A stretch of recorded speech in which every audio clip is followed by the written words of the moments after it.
cet amour, tu viens me transformer.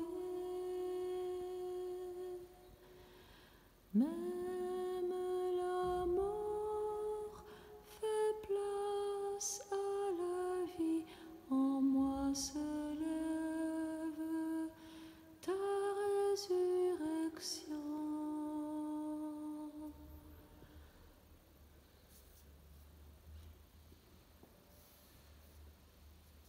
Je viens de proclamer l'évangile de la résurrection de Lazare au chapitre 11 de Saint Jean. Lazare était un grand ami de Jésus, et Lazare, selon la tradition, une tradition très ancienne, a quitté la Palestine pour fuir la persécution. Quelques années après la résurrection de Jésus, Lazare, ressuscité par Jésus, était devenu un signe trop fort pour les Juifs, qui voulaient donc le faire mourir, on nous le dit même dans l'Évangile. Et Lazare est venu jusqu'en Provence avec ses sœurs Marthe et Marie, avec Maximin, avec Sidoine, l'aveugle-né, guéri par Jésus. Et il est devenu le premier pasteur, le premier évêque de la communauté chrétienne de Marseille.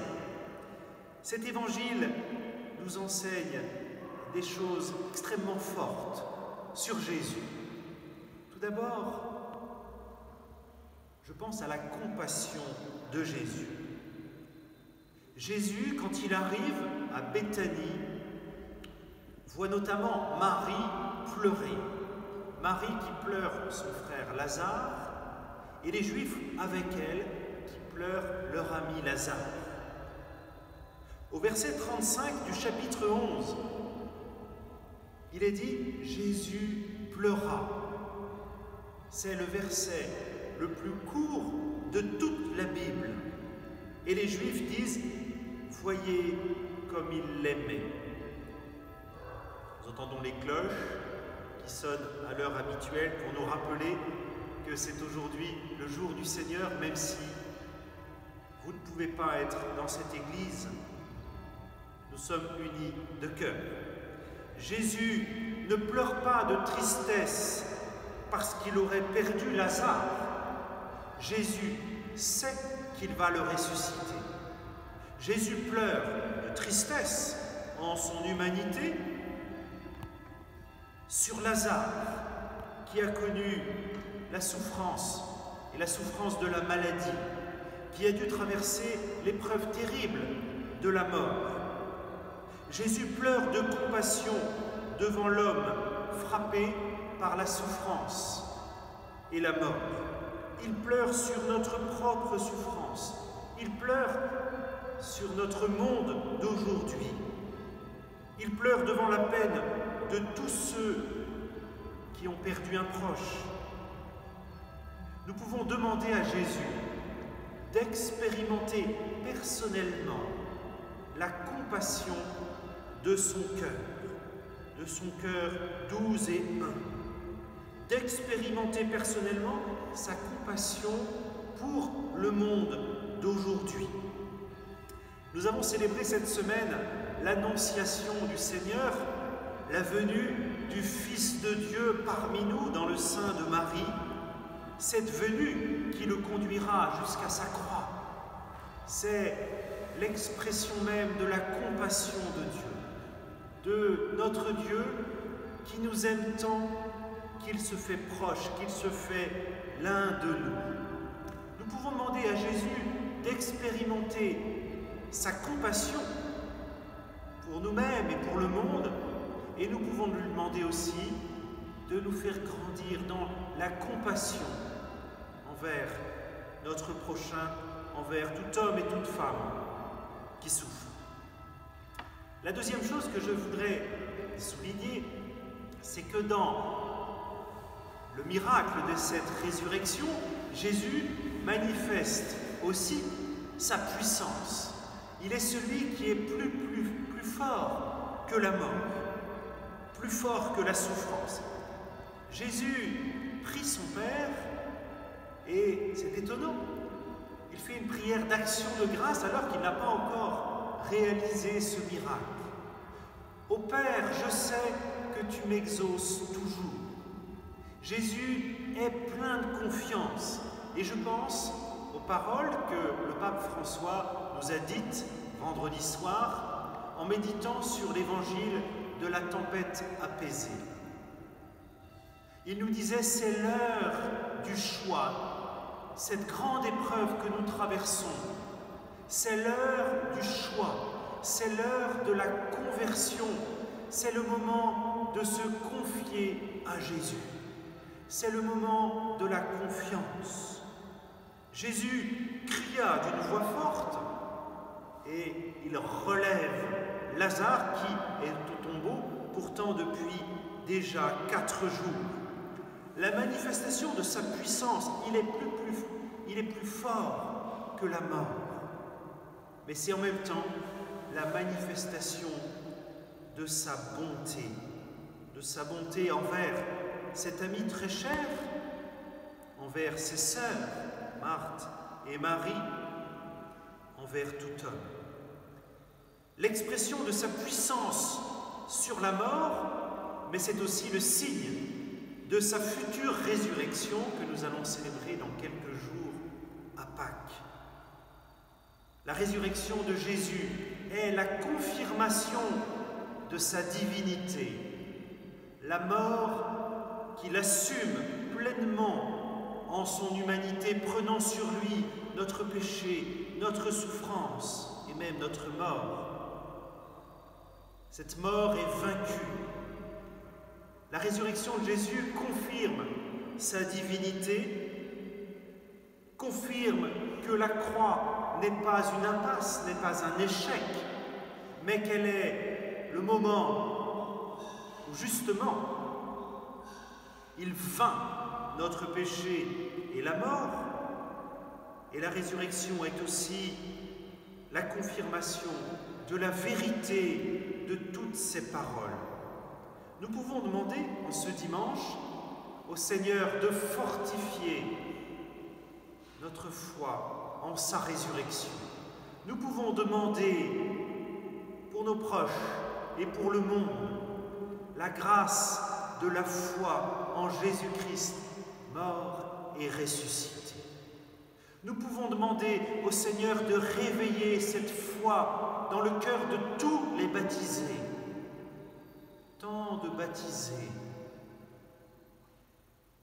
ont une foi qui s'est éteinte, une foi tiède, alors que la foi vivante en Jésus mort et ressuscité nous permet de vivre toute chose et toute épreuve dans sa présence, dans la lumière de sa présence, dans la consolation de sa présence.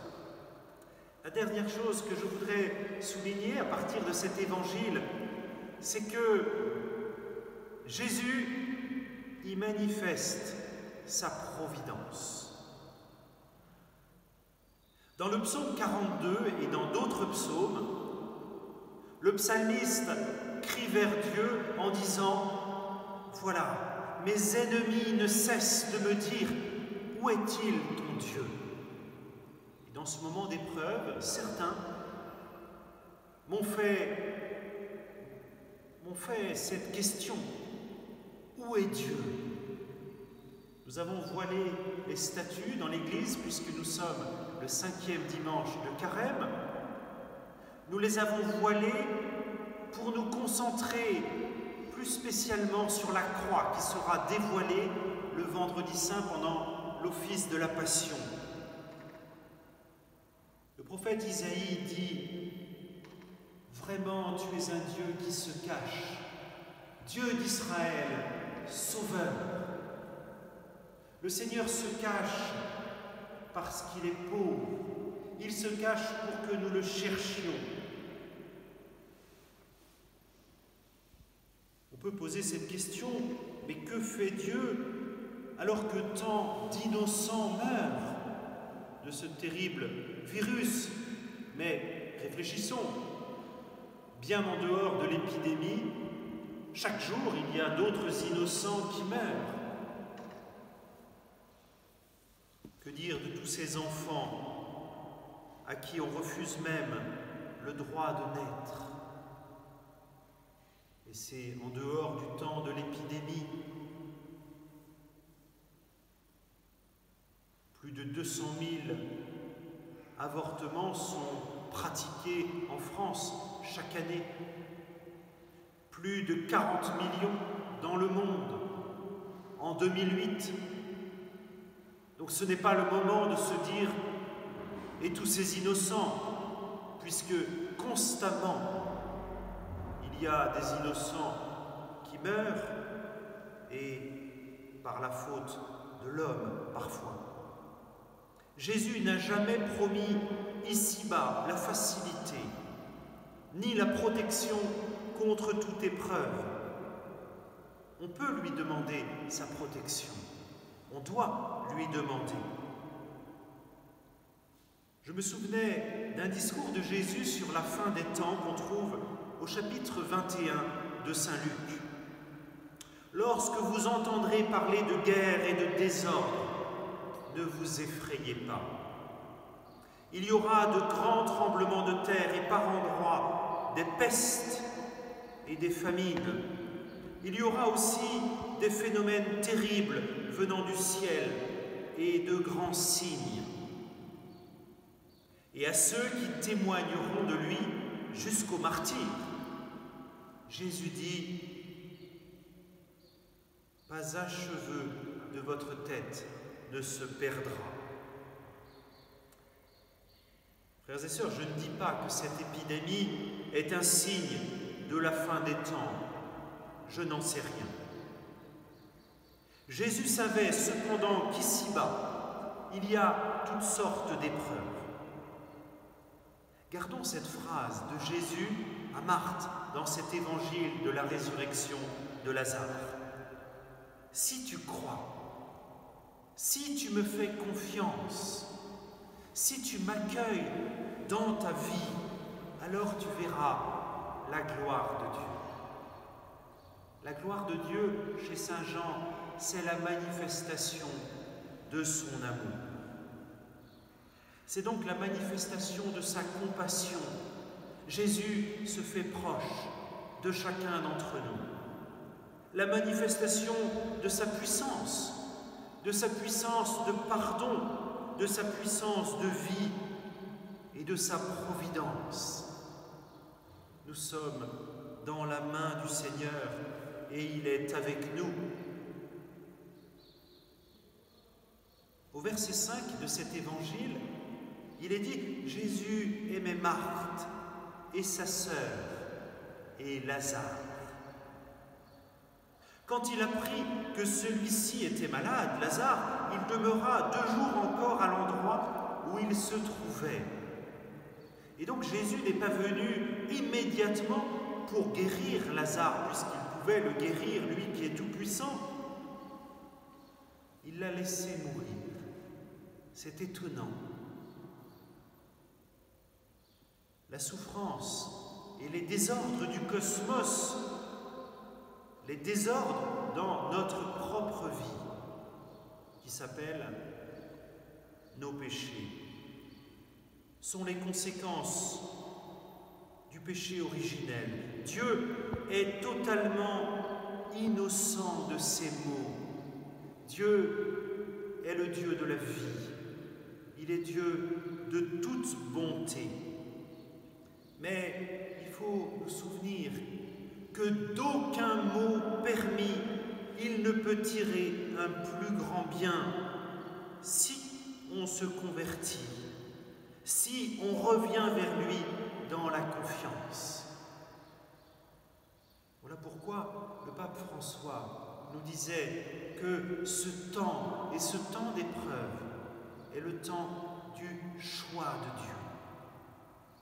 C'est le temps de se confier au Seigneur. Jésus aurait pu guérir Lazare, mais il arrive quand il est déjà mort, déjà au tombeau depuis 4 jours. Il va manifester sa puissance et sa bonté. Cette mystérieuse providence de Dieu nous invite dans l'épreuve que nous traversons, à faire le meilleur, le maximum dans notre vie, notamment en prenant soin des autres. Et nous avons une multitude de témoignages édifiants des personnels soignants et de tant d'autres. À faire le meilleur, certes, mais aussi, toujours, et on pourrait même dire d'abord, à mettre notre confiance en Jésus. Jésus qui est fidèle, parfaitement fidèle. Jésus qui est compatissant. Jésus qui est plus puissant que notre péché et que la mort. Jésus miséricordieux, mort et ressuscité pour nous. Amen.